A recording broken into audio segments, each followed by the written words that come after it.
नमस्कार আমি শ্রী দেবাশিস আমার ইউটিউব চ্যানেলে আপনাদের প্রত্যেককে স্বাগত। দেখুন অনেকে বলছে দাদা আপনি চাকরি নিয়ে বললেন, ব্যবসা নিয়ে বললেন, তো এবারে একটু কোনো রোগ নিয়ে আলোচনা করুন না, যে কি করলে কি রোগ হয়, অনেকে কমেন্টে করে। তো আজকে সেটা নিয়ে আলোচনা করব।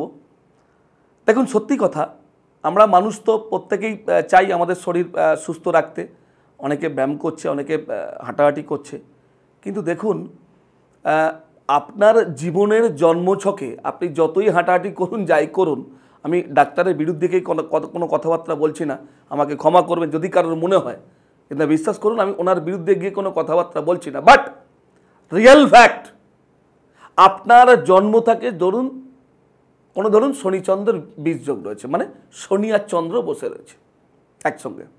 চন্দ্র মানে কি? মন। শনি মানে বিচ্ছেদ, বা শনি হচ্ছে বিচারকারক গ্রহ, তাই তো? শনিচন্দ্র যদি কারোর জন্মছকে থাকে, আমি আপনাকে 100% বলে দিতে পারি, স্বামী বা স্ত্রী হোক, তার একটু সন্দেহবাতিক হয়, জানেন তো? এটাও কিন্তু এক ধরনের রোগ। তাহলে আপনি দেখছেন যে আপনার স্ত্রীর বা আপনার স্বামীর জন্মছকে রয়েছে শনিচন্দ্র একটা বীজযোগ। অনেকগুলো কারণ হয় কি, তাদের দেখবেন তাদের মন মানসিকতা একটু ছোট হয়, তারা অযথা সন্দেহ করে, অযথা তারা ডিপ্রেশনে থাকে, অযথা তারা লোকের সঙ্গে একটু হুটহাট কারণে ঝগড়া করে ফেলে, এবং অনেক ক্ষেত্রে এরা ঝগড়া না করলেও এরা না নিজেকে গুটিয়ে রাখে, মানে কি, তারা গুমড়ে গুমড়ে মরে। এটা কিন্তু লক্ষ্য রাখবেন, আপনার জন্মছকে রয়েছে, তাহলে আপনাকে নিজেকে ঠিক করতে হবে। নিজেকে মানে অর্থাৎ কারোর কাছে গিয়ে কোনো কিছুর দ্বারা ঠিক করতে হবে, কারণ এই সন্দেহবাতিক রোগটা আপনার সংসার, আপনার ফ্যামিলিটাকে টোটালি কিন্তু নষ্ট করে দেবে। শুধু একটা ছোট্ট প্রতিকার আপনার এই জীবনটাকে কিন্তু নষ্ট করতে দেবে না। এবার যদি বলেন দাদা এটাকে ঠিক করা যাবে, আমি বলবো হ্যাঁ করা যাবে, কারণ আমার এই প্রফেশনে আমি অনেককে দেখেছি এই যোগ রয়েছে, এই শনিচন্দ্রের বীজযোগ রয়েছে।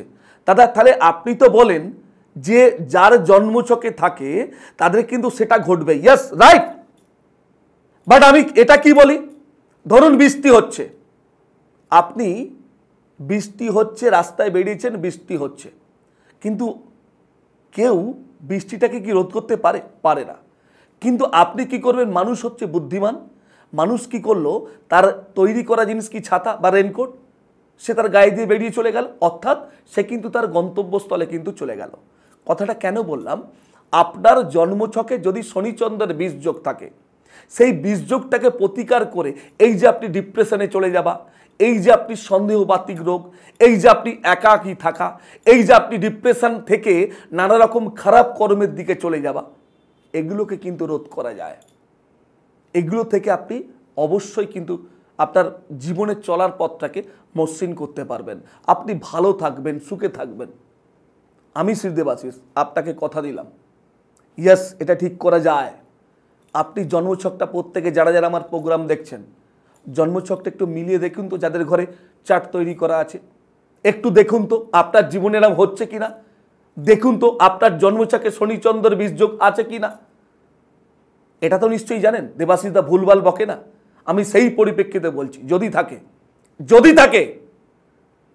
থাকে নয়, আপনার যদি এটা ঘটছে, ধরুন আমি কনফিডেন্স আপনার রয়েছে, আপনার জন্মছকে শনিচন্দ্রের বীজযোগ রয়েছে, সুতরাং ইমিডিয়েট প্রতিকার করেন। কেন আপনি ছোট্ট একটা ভুলের কারণে সংসারটা আপনি নষ্ট করবেন?